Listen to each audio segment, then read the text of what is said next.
Sa mga oras nga na to, iniisip ko talaga kung magtatagumpay ba yung maitim na bahala ko dito eh. 17 minutes na rin kasi tong game na to at may lord na rin kami dito. Medyo hirap kasi talaga kami tapusin dito yung game kasi nga ang gagaling din dumepensa ng mga kalaban. At ang maitim na bahala ko talaga makuha ko yung attention ng mga kalaban dito sa bottom lane. At buti na nga lang may kumagat sa paing ko. Napagamit ko nga ng ulti dito si Sylvana at saka si Claude at tignan nyo yung mangyayari.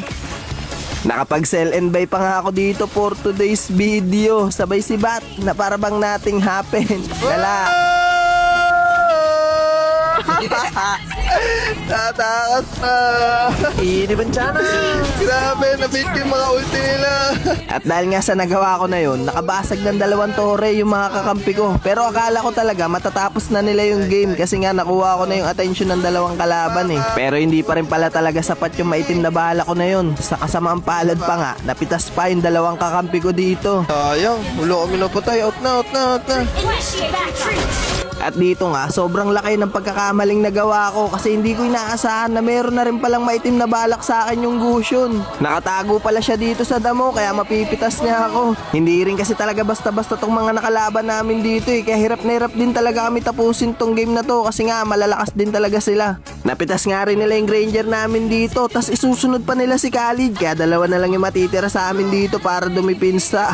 Dala.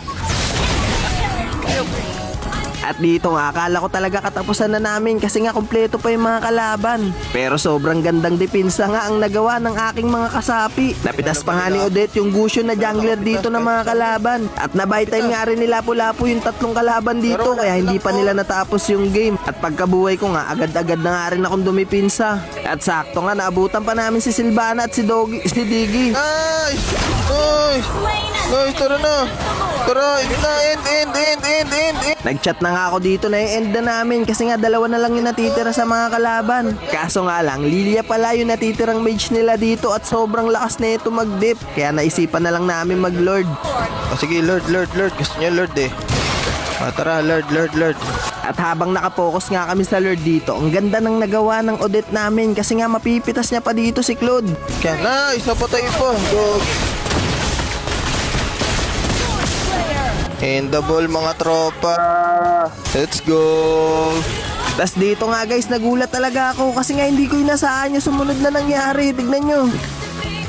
Oy, naglag pa. Ano to? Gogi, naglag oh. Ano yun? Ano tatapusin na lang. Hello. Gogi, hindi tuloy ako nakapagano.